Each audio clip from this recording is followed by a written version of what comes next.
Hello everyone, I am Bets Golden. Thank you so much for joining me today.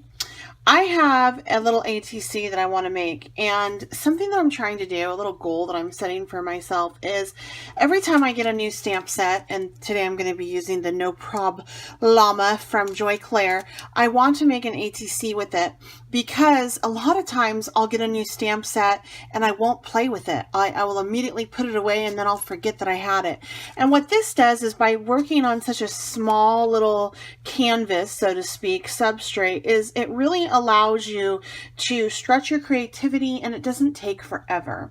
So I'm going to use this little stamp set just to get my creative mojo going, and the products that I'm going to use with it is I'm going to use a color burst background, and then I'm going to use some Renia foil paper embossed with the little cactus, and then of course the stamps. I'm going to use my Beacon mixed media glue, and also if you guys have pop dots that you use, and you know how when you're done with the like all the dots, there's sometimes this packaging and we go, okay, we're done, and we throw it away. No, don't do that. These are really good. You can just clip them apart and use them like pop dots. Don't waste it. Always save those. So let's go ahead and get started and just lay out some color. I'm going to put all of this off to the side for now and just bring it in as we assemble our card. And again, I am using this little cute stamp set. I love it. I live in the Southwest. It's so perfect for here. It's No Prob Llama by Joy Claire. I'm going to have all a list of supplies provided for you down below as well for your convenience. Now, I'm going to be breaking some rules as I lay out my color burst, in that I am not going to follow the color family, in that I am going to be mixing in a warm color with these beautiful cool colors. And the reason why I'm doing that is because I want kind of a fiesta background. However, if it goes to mud, it is okay. I live in the Southwest and we do have dirt. So to lay this out, I'm just going to spank the bottom of my color burst, and it doesn't take much. Really. Sometimes the nib gets a little bit backed up. So I'm just going to spank that. And I'm going to lay it down in order of like if it's a darker color or not. And I'm just going to be careful that I just mix the orange with the lemon yellow. That should be okay.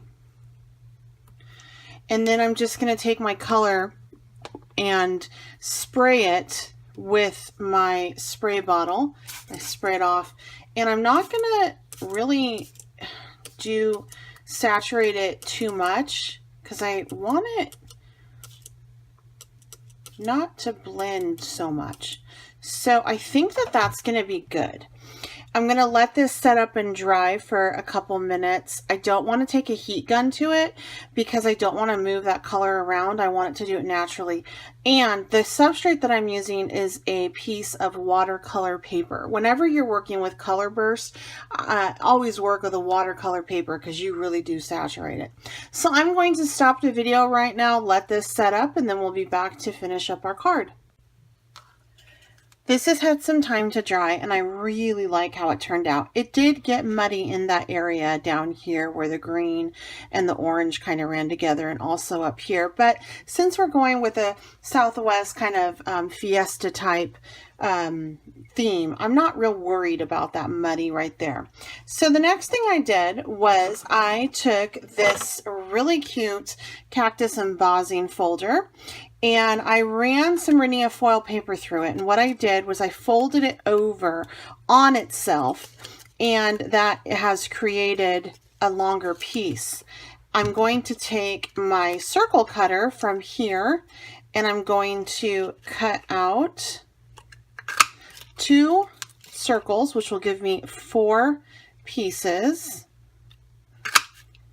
And I'm going to have both yellow or gold and green. So I'm going to place these strategically all over my little card base here with some Beacon mixed media glue. And what I like to do is, I'm going to do one definitely right here in the center. Do this one green. And then I like to go off of the page a bit with some of it. So I'll do this one down here.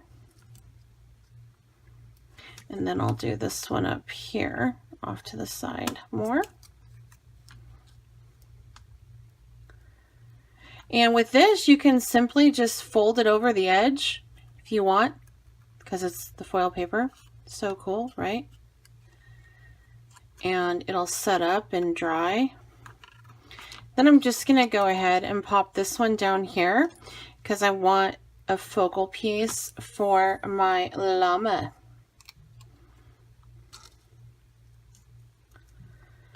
So I'm just going to do that right there. I like using the beacon glue with this step because I can move it all over.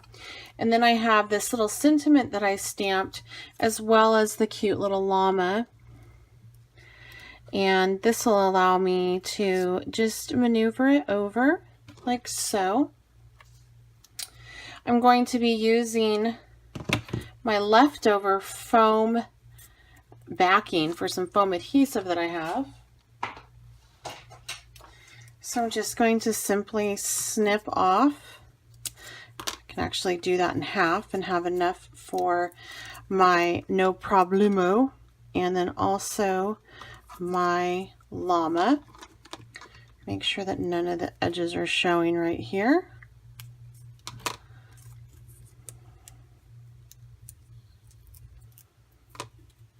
And then this is the most challenging part, is just getting that backing off because it's not, there's holes in it, you know. Okay, so I'm going to place my little llama right there.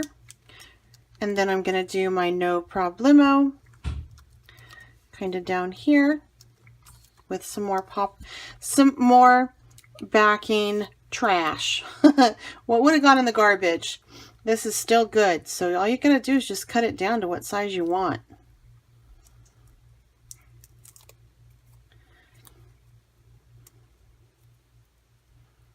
All right, we're going to pop this down here. And now I have a really cute little ATC card in which I got to play with my stamp set right here. And actually, as I'm looking at this, I actually kind of think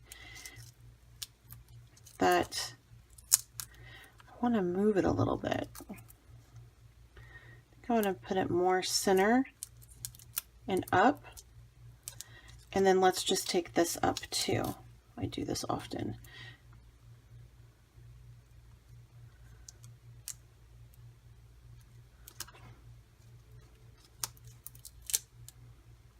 Oh, that is so cute. All right, there we go. I love it. So this is just a really fun way to play with your stamp sets if you don't have a lot of time before you go off and you put them in your stash and you put them away and we forget about them, because I know that happens to me all the time, and it happens to, I'm sure, you as well. So you can play with different techniques, different products, that you create something in pretty much under 15 minutes and put it in a baseball sleeve. It's a baseball card sleeve and a 3-ring binder.